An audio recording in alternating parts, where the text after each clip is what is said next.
हरिओम दोस्तों, कैसे हो आप सब। मैं हूं निंजा एसपीवी। आज आप देखने जा रहे हो एपिसोड जिसमें हम देखेंगे जे क्वेरी के बारे में। तो जे क्वेरी के बेसिक्स हम आज देखने वाले हैं। तो बेसिक में कुछ चीज़ें देखेंगे और आगे के एपिसोड में और देखेंगे।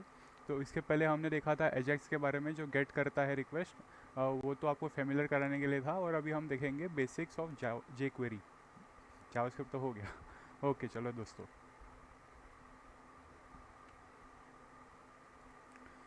तो ये लास्ट एपिसोड में जो सी डी एन यूज़ किया था वही यूज़ करेंगे जे क्वेरी के लिए।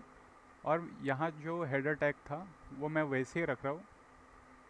और इसके अंदर मैं अभी कंटेंट उसके टाइप करूँगा। तो क्लिक मी। सो आज हम देखने जा रहे हैं बेसिक में हम देखेंगे सिंटैक्स कैसा होता है। और उसके बाद देखेंगे क्लिक इवेंट। और एक तरीका देखेंगे कि जिसमें जो सिंटैक्स है उसके बदले और दूसरा सिंटैक्स कैसे यूज़ कर सकते हैं। तो दोस्तों, मैंने आपको लास्ट टाइम बताया था कि पहले स्क्रिप्ट लिखना पड़ता है और स्क्रिप्ट के अंदर ही हम डॉक्यूमेंट डॉट रेडी ये फंक्शन लिखते हैं। तो ये विंडो डॉट ऑनलोड की तरह काम करता है, कुछ इस तरह। तो अभी ये जो सिंटैक्स है इसे हम अलग तरीका भी यूज़ करके लिख सकते हैं। तो कैसे, वो हम ये जो अभी क्लिक इवेंट है और बेसिक है उसका यूज़ करने के बाद देखेंगे। तो सबसे पहले यहाँ पे जो h1 टैग है, तो हमें h1 टैग को यहाँ पे कनेक्ट करना है। तो जावास्क्रिप्ट ने हमने देखा था कि document dot gate element by ID का यूज़ करके करते हैं। तो इसमें आईडी का यूज़ अगर करना हो तो आईडी का यूज़ भी कर सकते हैं, या फिर आप डायरेक्टली टैग का यूज़ भी कर सकते हो। तो कैसे है वो, इस तरह h1 और ये हुआ click.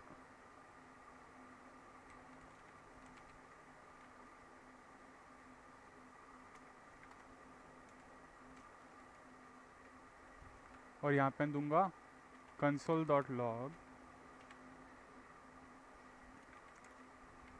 Click me event registered and listened.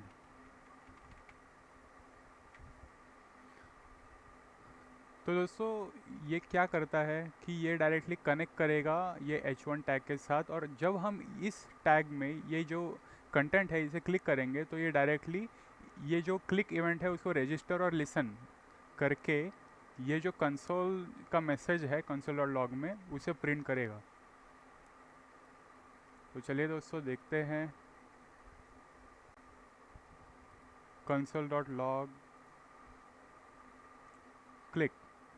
जैसे मैंने क्लिक किया, आप देख सकते हो दोस्तों कि जो कंसोल डॉट लॉग में था वो यहाँ पे प्रिंट हुआ है। तो ये क्लिक इवेंट हुआ। और क्लिक इवेंट में आप अलग तरीका भी कुछ दे सकते हो। जैसे h1 का मुझे CSS बदलना है तो मैं h1 का CSS बदल दूंगा कुछ इच इच नहीं, बैकग्राउंड बैकग्राउंड कलर का यूज़ करके। और इसे मैं दूंगा रेड। और अब मैं सेव करके क्लिक करूँगा तो आप देख सकते हो दोस्तों कि इसका कलर जो है वो रेड हो गया। इतना सिंपल है दोस्तों। तो जावास्क्रिप्ट और jQuery में फ़र्क यही है कि जावास्क्रिप्ट जो है वो एंसेस्टर वर्जन है और उसमें हम लॉजिक्स लिख सकते हैं, पर ब्रीफ में, यानी कि ज़्यादा से ज़्यादा डिस्क्रिप्टिव वे में। पर jQuery में हम एनिमेशंस का यूज़ करने के लिए, स्मूथ एनिमेशंस के लिए jQuery का यूज़ करते हैं। और इसमें जो अलग अलग मेथड्स है उसका यूज़ करके हम अच्छे तरीके से उसका एनिमेशन स्मूथ वे से दिखा सकते हैं। और एडवांस जो स्क्रिप्ट है वो जावास्क्रिप्ट के आगे का वर्जन jQuery है। तो दोस्तों, ये क्लिक इवेंट हुआ। और इससे हमें अलग तरीके में जो यूज़ करना हो तो कैसे कर सकते हैं, तो ये भी दिखा देता हूँ आपको। वेर एक वेरिएबल दूंगा मैं, वेर जे क्वेरी करके।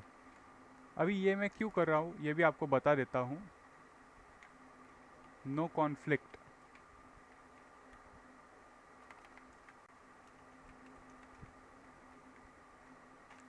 तो दोस्तों मुझे अभी ये जो डॉलर साइन है ये मुझे यूज़ नहीं करना है, तो इसीलिए मैं डॉलर डॉट नो कॉन्फ्लिक्ट का यूज़ करूँगा, क्योंकि ये मेथड ही ऐसा है जिससे हम डायरेक्टली डॉलर साइन को ये जो वेरिएबल का नाम है उसी से बदल सकते हैं।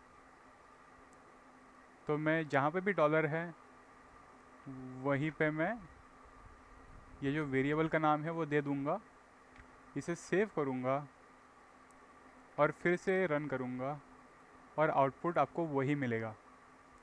तो दोस्तों ये कस्टमाइजेशन कुछ अलग तरीके से अगर आपको डॉलर साइन दिखाना नहीं है तो ये जो सिंटैक्स है दोस्तों, ये अगर आपको आ जाए document dot ready dot function जो है ऑन लोड के लिए, और उसके बाद अगर आपको ये भी बता देता हूँ कि आपको जब सिलेक्टर का यूज़ करना हो तो डायरेक्टली सिलेक्टर, अगर आपको आईडी का यूज़ करना हो तो यहाँ पे आईडी आप जब दोगे तो हेडर टैग मैं देता हूँ आईडी, तो इसी हेडर टैग को मैं यूज़ करूँगा पर कुछ इस तरह से हैश सिंबल का यूज़ करेंगे आईडी के लिए, और जो आईडी है वो यहाँ पे पास करेंगे। और सिमिलरली उसी तरह से यहाँ पे जो हैश है उसका यूज़ करके आईडी को हम यहाँ पे कनेक्ट कर देंगे। तो आउटपुट आप देख सकते हो दोस्तों सेम ही है। और दूसरा और एक तरीका, अगर आपको आईडी के बदले क्लास का यूज़ करना हो तो मैं यहाँ पे लिखूँगा क्लास। ओके, आपको समझ में आया, इसीलिए मैं और एक अलग एट्रीब्यूट बनाऊँगा क्लास के लिए, उसके लिए मैं अपडेट नहीं करूँगा आईडी को। तो क्लास कॉमन, तो ये क्लास कॉमन करके एक क्लास बनाया मैंने जिसमें मुझे जो स्क्रिप्ट है उसे HTML से कनेक्ट करना है, तो मैं डॉट का यूज़ करूँगा। तो डॉट होता है क्लास के लिए और हैश होता है आईडी के लिए। तो कुछ इस तरह से दोस्तों,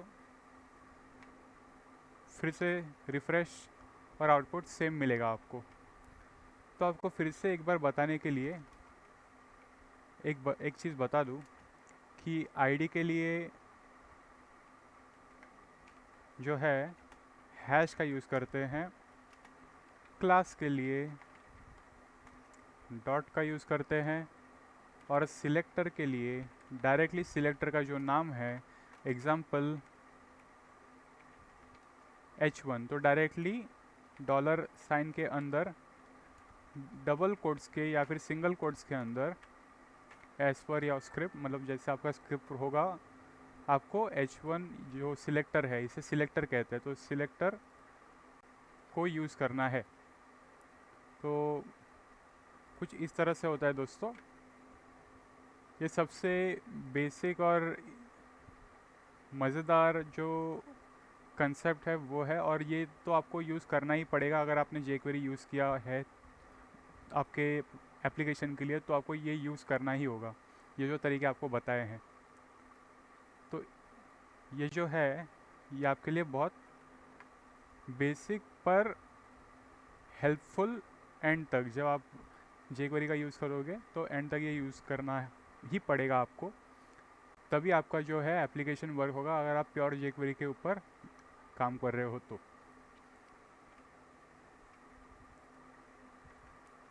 तो दोस्तों उम्मीद करता हूँ आज का वीडियो भी आपको अच्छा लगा होगा, और अच्छा लगा होगा तो लाइक शेयर और सब्सक्राइब कीजिए, और अगर आपने बेल बटन को दबाया ना हो तो आप उसे भी दबा के तुरंत नोटिफिकेशन आपको मिल जाए, इसीलिए आप बेल बटन को दबाइए।